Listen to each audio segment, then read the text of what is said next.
Hello, my name is James. I'm here in Ohio in the US.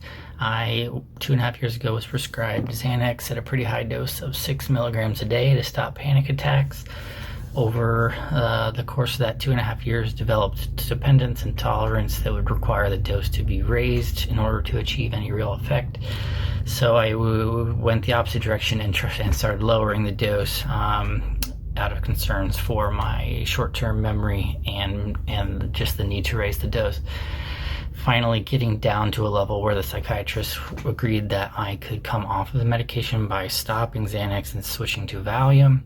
That kind of cold switch over to Valium from Xanax caused about a month of hallucinations, depression, suicidal thoughts, seizure activity in my sleep.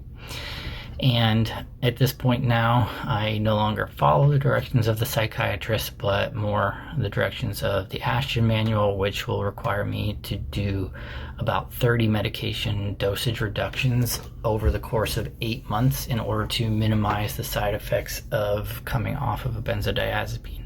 Even at that, I will experience, with less than a 10% dosage reductions, I'll experience 48 hours of extreme depression and suicidal thoughts.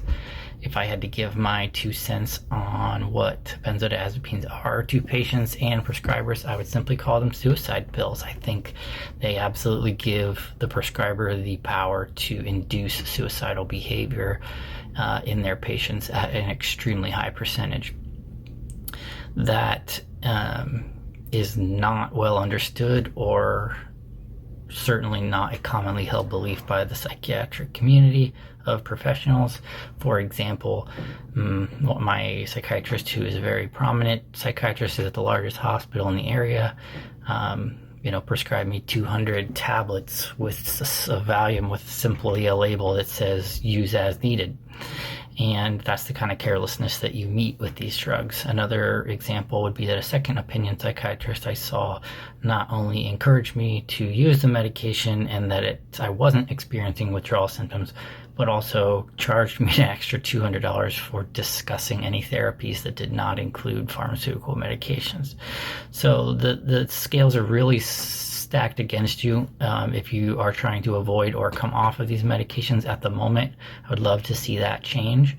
If you are somebody who is facing going on these medications, I would say avoid them at all costs and understand that they're extremely dangerous. If you have been unfortunate enough to be on them or trying to get off of them, I would just warn you that it is a very difficult and long process, but encourage you that it is a possible process.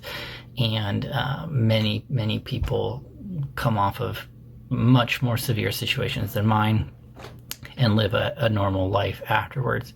So that is my goal, is to be off of these medications and heal from them and be on the other side with the rest of you. Thanks.